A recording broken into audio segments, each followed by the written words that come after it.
This podcast is for anyone who has ever felt stuck, whether it's a major life transition, a dark night of the soul, or just staying small out of fear. If you've ever struggled to move forward, if you're repeating unhealthy patterns in relationships, or you have a black belt in beating yourself up, you were meant for more, and this podcast is for you. We'll get real, we'll get vulnerable, we'll probably cuss a little bit, and we'll get to the root of it all, your self-worth. With every step, you'll find the courage to rise. Have you ever found yourself in the throe of angst about your purpose in life, or what you're supposed to do next, or what you're meant to do next, or any of those things that fall into that sphere of basically agonizing over who and what you are quote unquote supposed to be in this life? Well, if you've hung around me for half a second, you know that I think supposed to and should are, with so much love, utter bullshit. And listen, it's not our fault that we're defaulting to shoulds and supposed tos, right? It's part of the conditioning that we internalized. And so now that we have the awareness and the desire, we can shift those things so that they're working in our favor as opposed to working against us and causing a lot more headache and hassle for us.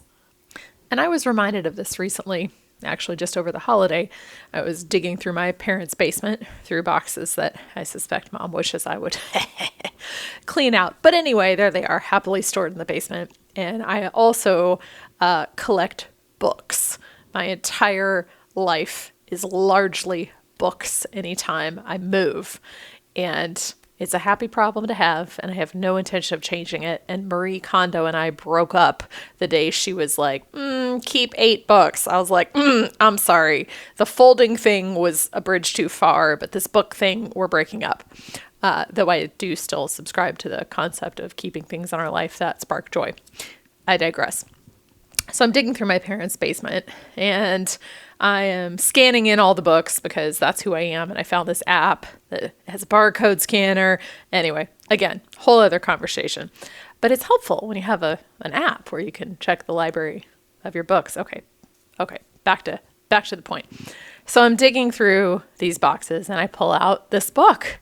And the title of this book is I'm an English major, now what? And I had to laugh because I remember the sheer angst and uncertainty and pressure I felt at the time in my life when I purchased that book. Because when I was in high school and when I was in college, there was all this felt pressure to figure out what I wanted to be when I grew up. And I think a lot of people feel that or felt that. And I also think that a lot of people continue to feel that type of pressure far into life, long past the point where they choose a career, but more on that in a minute. And for me, I didn't know what the heck I wanted to do. I knew there were things I was interested in. There were things that I was good at. I was a good student. I had experimented with lots of different jobs in the summers in high school, and I'd ruled out a lot of things I didn't want to do. And I started out with the idea to major in biology because I really loved how the body works, and I loved all those concepts, and I still do, and these things would come back around later in life. But again, you can't see the whole roadmap when you're just standing in that one place. And so I went through this entire angsty process in college, trying to figure out what I wanted to do when I grew up, as though I was ever going to have the answer at the tender age of 20 or 21. And I finally, I had already declared a biology major, and then I realized I actually didn't want anything to do with that. And in this just fit, in this burst of sort of, I don't give a fuck, I was like, I love English. I love literature classes. I love the written word. I'm just going to major in English and I'll figure it out later. And of course, the joke at the time, and it may still be for all I know, was if you major in English, really what you're going to use those words for is to say, would you like fries with that? I'm proud to say I never had to resort to saying, would you like fries with that? But we can talk about the merits of liberal arts schooling and an actual English literature major and how these things teach you to think for yourself, which I understand is a radical idea sometimes. Anyway, so I decided I was going to be an English major and I would figure the rest out later. And somewhere in here is when I bought this book. I'm an English major. Now what? To figure out what I was going to do with the rest of my life. Spoiler alert, I didn't find out from that book. I honestly don't even know if I read the book, but I bought it. And the thing that it reminded me of is it really took me back to feeling all this pressure and all this, I use the word angst again because that's really what it was. It was this sort of life or death feeling that I had to have everything figured out, as though there was someone or a committee of someone's with a clipboard keeping score of the fact that I hadn't figured out at 21 what I wanted to do with the rest of my life. And this really shows up for us at various points throughout our life, which is part of the reason I felt it was important not only to write about this concept, but to do a podcast on it and to talk about this feeling that we have, this pressure that we feel to have everything figured out. And there are a couple things that I want to say about that to just reassure you that wherever you are, whatever season you're in right now, I can almost guarantee you don't have it all figured out, because guess what? We won't have it all figured out. There is not ever a point that we reach where we achieve this pinnacle of knowledge and experience where we just know all the things and everything works perfectly, because that is simply not the human experience. That is not how this entire earth plane is designed. And so I think once we understand that and free ourselves from this idea that somehow you're supposed to have all of the answers for the rest of your life, and instead look at what are the things that you can know, that you can tune into, that you can find certainty in whatever phase of your life that you're in, then I think it puts a real solid, positive, productive perspective on these things, so that we no longer have this pressure that somehow we're supposed to be doing something in a certain way, and that if somehow we don't have it figured out by now, that there is, heaven forbid, something wrong with us. Because there is equally absolutely nothing wrong with you. You are simply a human on this human journey, having a human experience.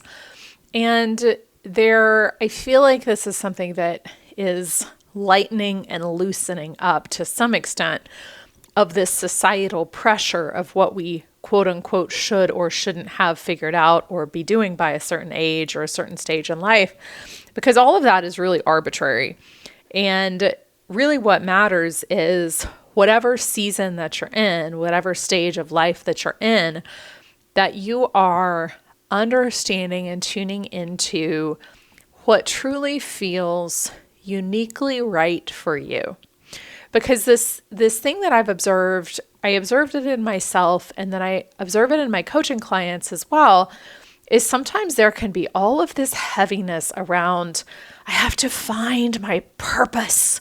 And imagine purpose in big capital bold letters, as though somehow it has all this gravity to it. What's my purpose? And I feel like this creates this seeking of this like golden ring or this golden chalice that we're working toward, this idea of I find my purpose. And I understand. I certainly went through the same feeling myself, which is how I know. And also how I know that sometimes this pressure that we put on ourselves to figure these things out, first of all, we're not going to have it all figured out. And second of all, there is no moment where the skies open, the angels sing, and a little cherub drops down a rolled up note that says, "Dear sir, dear madam, this is your purpose in life." Much more likely is in any season of life, you're going to get these little pops, these little breadcrumbs. And that is really what it comes down to, of following those things that ultimately are going to lead you not to an end goal, but to the next fulfilling season or moment of your life. And all of these things are going to evolve and change.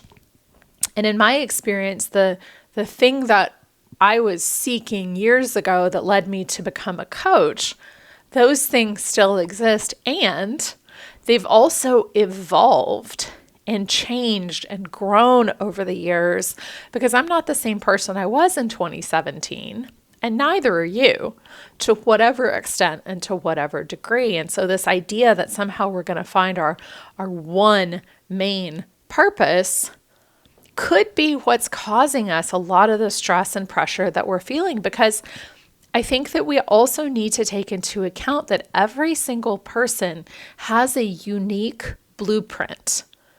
And I've said this before, but I really want you to meditate and contemplate on this idea that there are 8 billion people on this planet.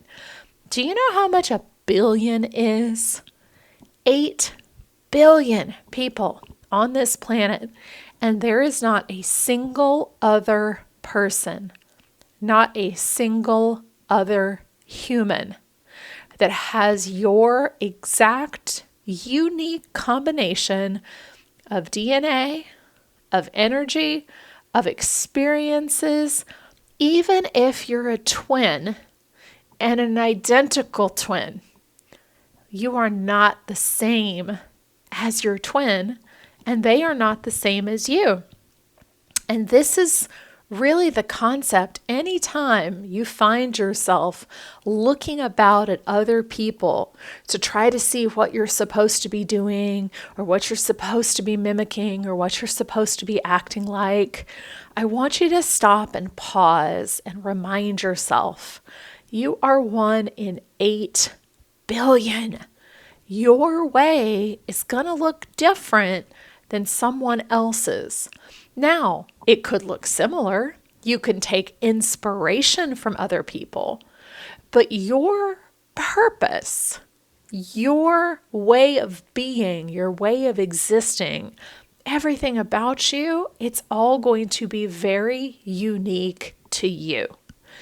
And it could be, I think some people have a very clear purpose that they may have known for a really long time. And for some people, maybe it stays the same throughout their life. And it could be, let's take Steve Jobs, for example. He was an innovator. He, it was very difficult to work with as it sounds. But he was brilliant, and he brought us the iPhone, right? He brought the entire culture and ethos of Apple and of creating products that were easy and seamless, and this concept of surprise and delight. But his purpose was not just one thing. It wasn't just the iPhone, right? There were other ancillaries and offshoots and other impacts that he had within that. And in the same way, it's going to be true for you. And so I also want to remind you that there is sometimes this gravitas that we put on purpose, that if you are not on the scale of a Mother Teresa or a Gandhi or a Nelson Mandela or a Martin Luther King, that somehow you are not creating a quote unquote big enough impact. And that's just complete bullshit. And it sets us up to feel like nothing that we do is creating quote unquote enough of an impact. I love the air quotes, but you can't see them, so I have to say quote unquote. So that's why I say it. Anyway. And this idea that somehow your impact or your purpose has to only be on this grand scale, or that it's somehow not enough, it's just bullshit, because your purpose could be as beautiful, as pure, and as simple as to have a positive impact on every single person you interact with on a daily basis. What does that mean? That means every single person you encounter, you leave them just a little better than when you found them. That can be as simple as a smile and a hello. It could be as simple as giving somebody a compliment. It could be as simple as a random act of kindness, right? Which really shouldn't be random. They should just be acts of kindness. But if all, and I again put that in air quotes, you did as your purpose was to set out to leave everyone, everything, every space that you encountered just a little bit better than you found it, that alone would create a massive positive ripple effect. And so this idea that we're seeking this big capital letter, bold purpose, golden ring is really not helpful. It's not useful. And frankly, it's not accurate, because we oftentimes live into what our purpose is by seeking out those breadcrumbs, by taking the next smallest step toward what feels good and what feels aligned for us.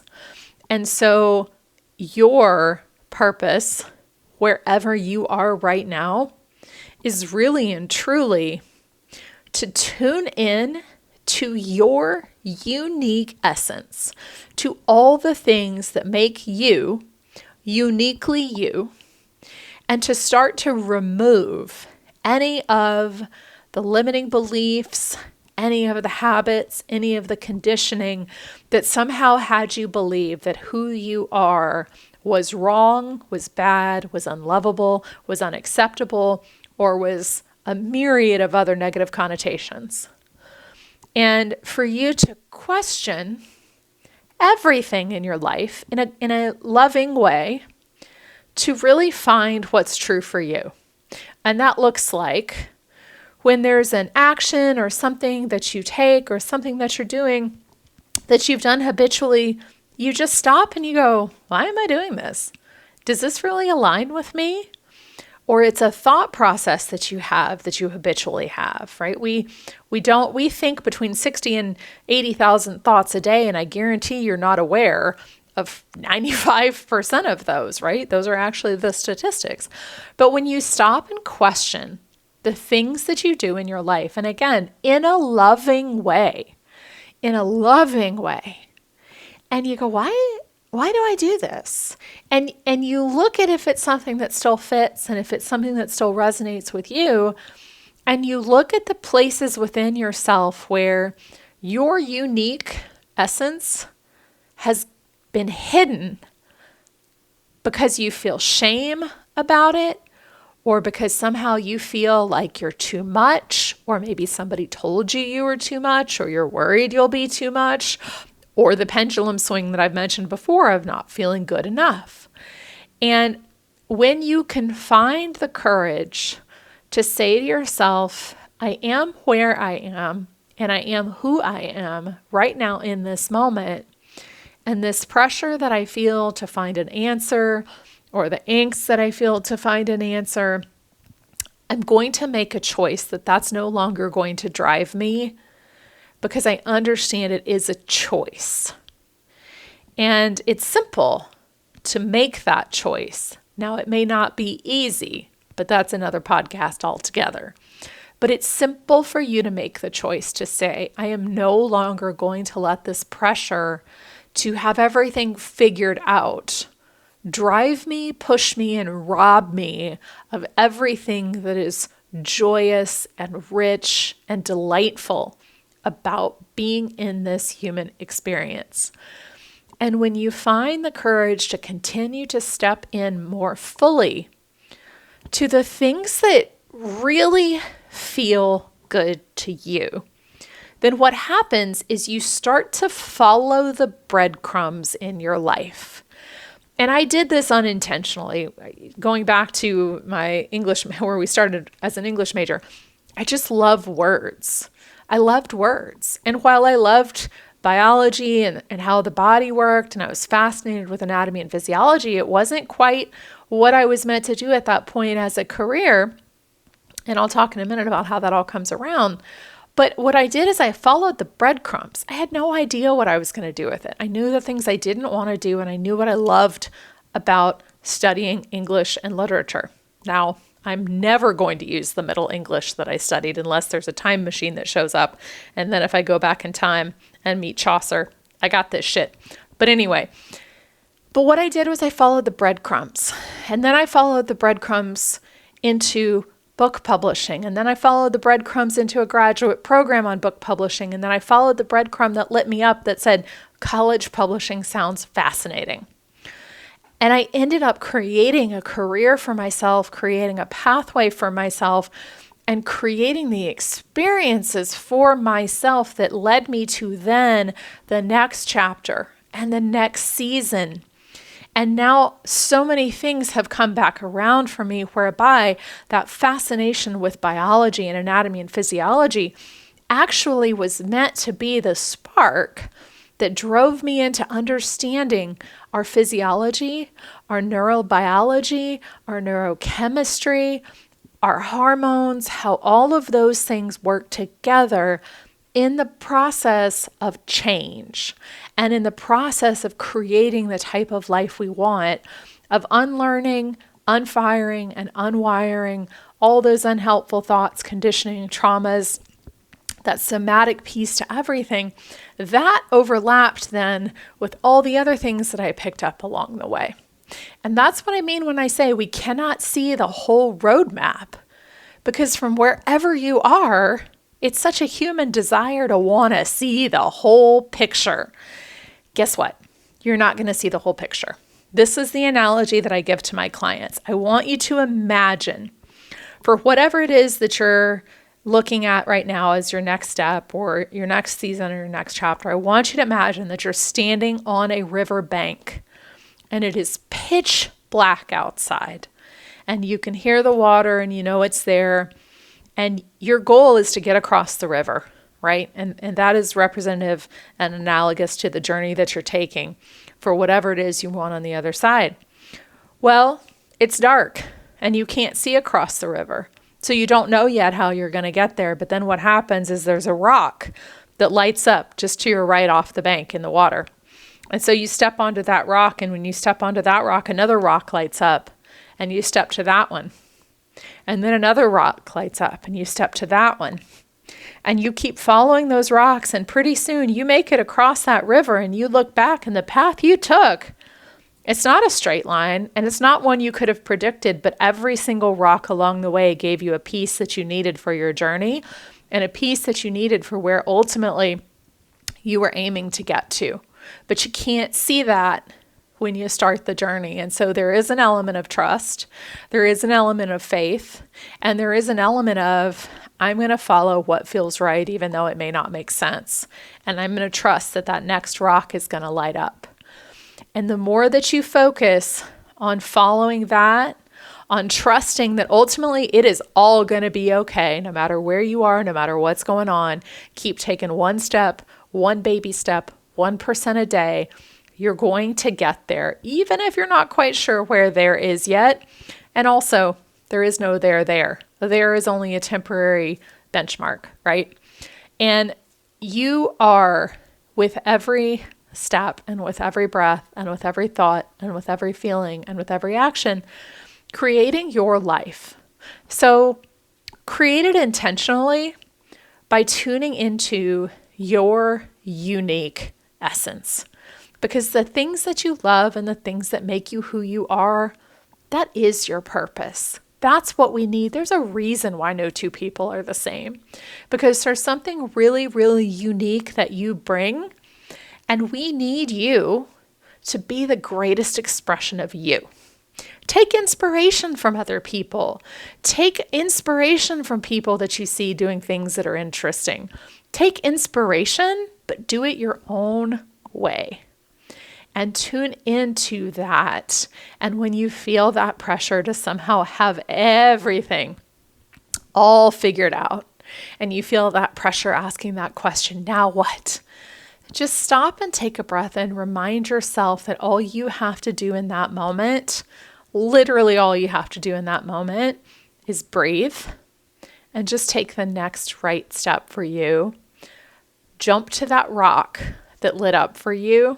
Even if maybe it doesn't make sense, but something intuitively says, I don't know, I should do this. That's what you do, right? That's the step that you take. And if you find yourself caught up in this feeling that somehow there's a big P purpose that you're seeking, Trust that you already know what it is, even if you can't quite articulate it yet, and find the smallest way that you can make an impact every moment of every day on yourself, on someone else, on your environment. And I promise you that all of those small steps are ultimately going to lead you to a place that you didn't even know you were going to go, but it's going to be amazing. And so, as an English major that has never once regretted majoring in something that actually brought me a lot of joy and that ultimately gave me the pathway and the pieces to a puzzle that I didn't even realize was coming together, that's still coming together, just know that no matter what, everything is really going to be okay. Wherever you are, whatever season you're in, if you're in a hard season, a difficult season, or you're in a really easy and prosperous season, just know that everything is going to be okay, and that ultimately your only job is to really tune in to your unique essence, the things that are unique about you, and follow those little breadcrumbs. Follow those little things that light you up, even if they don't make sense to anybody else, because fuck what anybody else thinks. Seriously, with so much love, fuck what anybody else thinks. It's not their life. Do you? And follow those little breadcrumbs. And when you catch yourself wanting to make this concept of purpose or whatever it is bigger than it needs to be, just remind yourself to take that next smallest step. And remind yourself that it would be so much if what you did on a daily basis was make the decision that your life and every living being and every place that you encounter will be just a little bit better for having encountered you and for having been exposed to your unique essence and your unique energy. Have the courage to rise into your own unique sparkle and sparkle on. I hope you enjoyed this episode of the Courage to Rise podcast. Visit my website, couragetorise.com, for more information on one-on-one coaching, group coaching programs, and other upcoming events. Remember, life's too short not to sparkle. Sparkle on.